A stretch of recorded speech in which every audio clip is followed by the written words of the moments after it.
I'll show you how you can fix high CPU usage in Firefox. Now, the most common issue that you have if you have a high CPU usage in Firefox is that you have too many tabs open here, right? And that's consuming a lot of RAM and it's consuming a lot of processing power that could be used for something else. So for example, here, if I'm in Firefox, I'm going to add more tabs like this.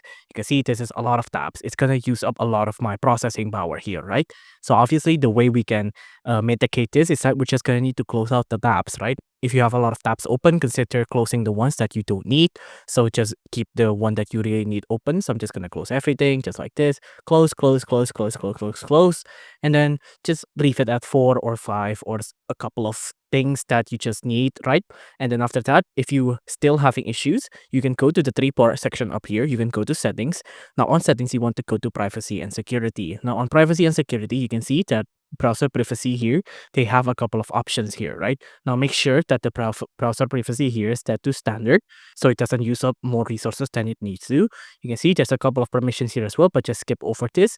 Now on the DNS or over HTTPS, make sure it's off, and then on the enable DNS over HTTPS settings, make sure it's either on default protection, but don't leave it off because you need some protection. Just make sure it's on the default one and not on the increase or max protection one because that will increase high CPU usage.